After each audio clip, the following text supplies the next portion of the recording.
গ্রামের মতন সকালের নাস্তাটা এরকম মজা করে খাবো কল্পনা করতে না। আসসালামু আলাইকুম। প্রতিদিন মতন আর একটা বলতে তো সকাল সকাল আমি ঘুম থেকে উঠে আমার ছেলেকে মাদ্রাসা দিতে গেছিলাম। তো আসার সময় দেখি এত মজাদার করে পিঠা বানাইতেছিল। দেখেন আমার আব্বা জানি কি সুন্দর করে উঠতেছিল, ওইটা সুন্দর করে জুতাটা রাখতেছিল। মাশাআল্লাহ, ও বুঝে গেছে যেভাবে জুতা রাখতে হয়, কয়েকদিন আসছে বুঝে গেছে। তো এই তো মাদ্রাসা থেকে দিয়ে আমি বের হইলাম। আর এদিকে দিয়ে চিতই পিঠা বিক্রি করতেছিল। তো আসার সময় কতগুলো চিতই পিঠা নিয়ে আসলাম, আইসা নিয়ে খাবো।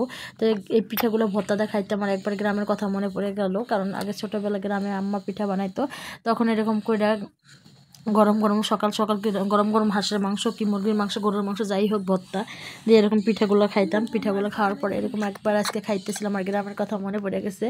অনেক মিস করতেছি গ্রামে, কারণ এদিকে আমি আজকে একটু ভর্তা ভর্তা করবো, কারণ ভর্তা ভর্তা করে আজকে একটু খিচুড়ি রান্না করবো। খিচুড়ি রান্নার পরে খাবো। সরি।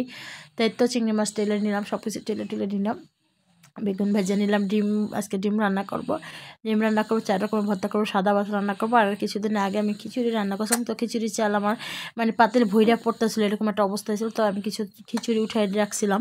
তো উঠাই রাখার পরে চালগুলো দিয়ে আজকে খিচুড়ি রান্না করবো, মানে দুপুরের জন্য একটু লেটকা লেটকা করে রান্না করব।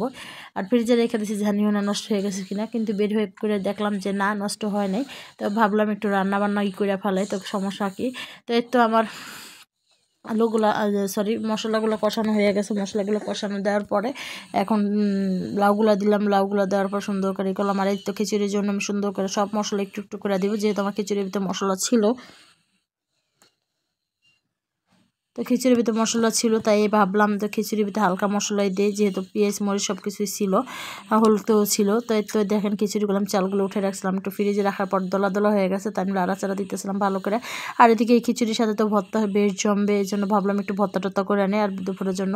আর রাতের জন্য লাউ আর ডিম রান্না করি, যদি এখন খাইলাম, না খাইলে নাই, ভাতও রান্না আছে, যে যেটা খায় সমস্যা নেই।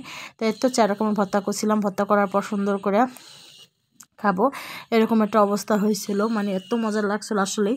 বাসি জিনিস দিয়ে কিছু রান্না বান্না করলে একবার ছোটোকালের কথা মনে পড়ছে। আগে দেখছি আম্মা কোনো পানি ভাত থাকলে এরকম একটা জাল দিয়ে রান্না করতো, সেই খাবারটা অনেক মজা লাগতো, এরকমই লাগতেছিল। তো 4 রকমের ভর্তা, ডিম আর ডিম আস্ত ডিম।